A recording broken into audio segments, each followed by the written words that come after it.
ako mag-pop yan. Wow! Hello kasarangan, good morning. So karon nga adlaw another videos na po tayo. So ang kining nga video is kumbaga ako ang gihimo nga photographer ani para sa surpresa sa ato ang mga asawa ng mga true friends kay birthday celebrant daw sa ato ang isa ka best friend nga giangalan nato si Madam Bingkay. Ning ani ang supportive sa ato ang mga friends sa atong wife. Ning ani kasadya ang ilahang birthday celebrant na si Madam Bingkay. Simple lang pero muning appreciated kayo ang efforts sa atong mga asawa. So niya dapat ang true friends, walang iwanan, walang siraan, basta magsama-sama sa hirap at ginhawa. Ganyan ang tunay na pagkaibigan. At pa lang sa birthday cake sa atong birthday celebrant, nagkayagaw o pertinsadyaan nila. Pati gani sa pagkanta og happy birthday, wala nagkadimaw. Muna ako nang giusban kung saon ang pagkanta sa happy birthday. Happy birthday to you. Happy birthday to you. Happy birthday, happy birthday. Happy birthday to you.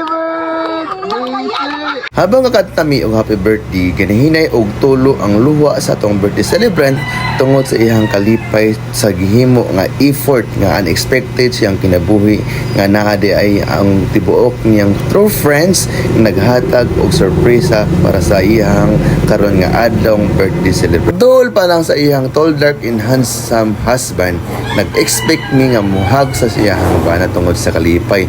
Ni doo lang man na siya para mo trapos iyang luha.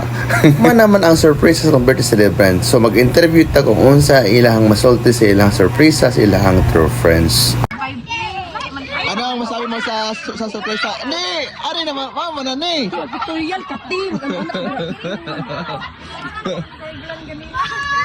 Ayaw, takwa ka karoon siya. Tal, shout out yung mana ba? Shout out. Shout out ba? Ikaw, Ting! Pati ba? Hi, honey! Siyempre, ako ang asawa Ay, sa mo. kong kabit. Adi ponggol. Po ang atong birthday celebrant. So kailangan mapapicture ang iyahang mga wapitong anak at syempre iyahang tall, dark, and handsome husband. Syempre hindi po nagpapahuli ang ato ang mga friends na syempre mga sobra ka-effort and very supportive sa tanang oras nga ilang kinahanglan para sa ilang kalipay sa ilang friends na birthday celebrant na si Madam Bingkay naka 18 birthday niya karon nga adlaw. So usa po inyong halaton no. So lipay kayo siya sa tungod sa iyang effort sa iyang mga friends na very supportive. Once again Madam Bingkay, happy birthday and I hope no more birthday to come sa imong life. And syempre, you're still looking good and you're still blooming and happy always with your husband and your son.